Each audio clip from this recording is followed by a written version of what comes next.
Today we're joined by Luke Spajic from PIMCO at the Morningstar Conference, and he's been talking about the credit markets. Now, one of the first observations you made to the delegates was that this was a sort of world upside down situation for credit. What do you actually mean by that? By upside down, I'm talking about valuations and about spreads that we're seeing in credit markets, the premium that a company or a government has to pay in the markets to borrow. And if you go back to the middle of 2007, it was a time where sovereign spreads were extraordinarily low. There wasn't much risk being attached to the likes of Spain, Italy, France or Greece, and corporates had to borrow at wider levels. Since then, we've seen the likes of Greece obviously default, and we've seen Spain, France, Italy trade extraordinarily wide levels, whereas the corporates have moved out too, but a lot of corporates are trading inside of those sovereign levels. How do you interpret that? It means that sovereigns are more risky than corporates effectively in terms of... and you said that was almost contaminating the rest of the market, that sort of switch that's... It is, because companies that are in these sovereigns that are more stressed and are trading at wider levels, they're seeing their cost of debt capital wide and significant, and it makes it harder for them to borrow. It affects their profitability, and it weakens their competitive position. Now, some of the other observations you made, you were talking about AAAs not being what they were, and not, in some cases not being what they say on the tin.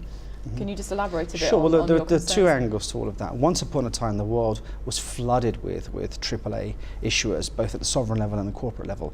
That absolute number has come down significantly through this credit crisis, this credit bubble. And the second point, not being that what it says on the tin, I think investors are familiar with what rating agencies did to a lot of structured products, gave it the moniker of AAA and then had to change their minds quite rapidly. We're seeing that happen with sovereigns as well. Even the US isn't quite AAA anymore, at least it's not perceived to be AAA anymore, and there's a threat to the UK losing its rating, and we're seeing what's happened in Europe, in places like Italy, where their ratings are going down. So what's happening is that there's going to be a scarcity of safe havens and a scarcity of AAA, both from a volume side and because ratings migration is going to kick in and keep going.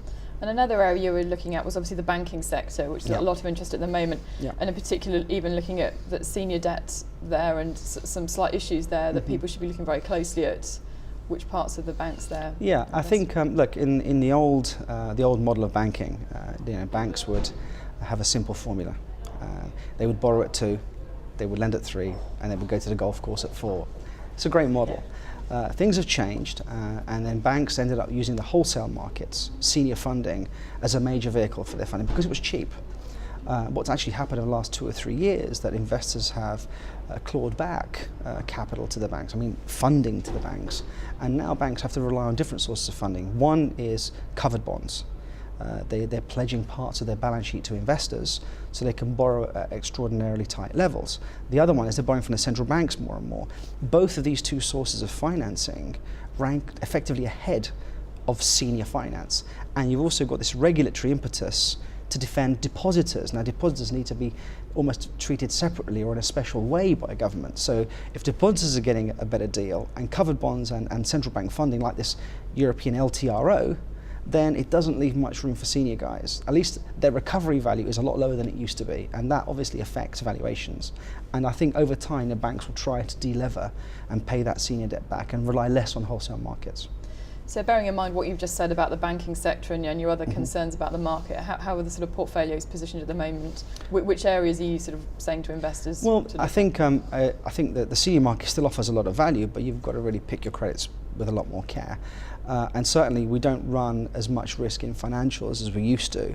But the other parts of the capital structure that do offer value and are extraordinarily interesting is bank capital, where you're seeing yields of 5, 6, 7, 8, 9, 10%. There's a whole plethora of different instruments that may have equity-like properties, may have less volatility than equity, offer good cash flows or income, and will potentially outperform equity. So what we're trying to do is look at the capital structure in different ways and figure out for each bank, depending on which part of the world they're in, where the best place to be. And I think right now, given the widening that's gone on, I think more opportunities will open up.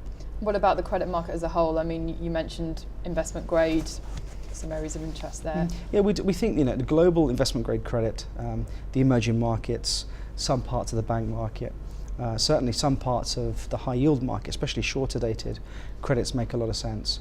And that's quite a big selection already. But I think in broad terms, we've got to be very, very cognizant of the fact that we've just seen literally in the last 2 or 3 weeks, the Greek situation unwind quite quickly, Spain having to recapitalise its banks in a more aggressive, more assertive way, and and this situation with JP Morgan and concerns around trading, and all of these things elevate the alarm around the markets. Thank you very much for your time there. Thank you. You're welcome.